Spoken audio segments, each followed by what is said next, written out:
Ამ წუთებში დიდუბის მეტროს მიმდებარე ტერიტორიაზე მოქალაქეები იკრიბებიან, ისინი მარშით წერეთლის პოლიციის შენობასთან გადაინაცვლებენ და მთავრობის პოლიტიკას გააპროტესტებენ. მთავარი მოთხოვნები უცვლელია ჩატარდეს ხელახალი არჩევნები და გათავისუფლდნენ აქციების მიმდინარეობისას დაკავებული პირები.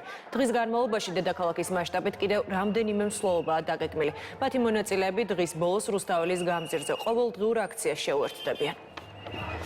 მოთხოვნები ამ ეტაპზე რა თქმა უნდა არის რომ აღდგეს ის მინიმალური სამართლიანობის განცდა და ეს პირველი ნაბიჯი უნდა იყოს უკანონოდ დაკავებული ადამიანების გათავისუფლება, ასევე პოლიციური რეპრესიების შერბილება და შემცირება და გაქრობა და ასევე რა თქმა უნდა საზოგადოების თლიანი მოთხოვნა რაც არის ხელახალი არჩევნები, იმიტომ რომ საზოგადოების დიდ ნაწილს აქ განცდა რომ იყო უსამართლო არჩევნები. Რატომ ვითხოვთ ამ სამართლიან არჩევნებს, რატომ ვითხოვთ სამართლიანობას, ხო ზოგადად, რომ ჩვენი მომავალი იყოს უკეთესი. არ შეიძლება რომ ერთი ოლიგარქის ნებაზე იმართებოდეს ეს ქვეყანა. ჩვენ ხო ხალხი ვართ, ჩვენ ხო აქ ცხოვრობთ. ჩვენ ხო გვინდა რომ მხოლოდ არსებობისთვის ან გადარჩენისთვის კი არ ვიარსებოთ, არამედ ვიცხოვროთ თან, ხო, ანუ რაღაცნაირად, ანუ სუდად კი არ ვიყოთ, სულ სიღარიბეში კი არ ვიყოთ, სულ აი რაღაცა საჭმელი როგორ მივიტანოთ სახში, აი ამის ფიქრში კი არ ვიყოთ, არამედ ვიცხოვროთ.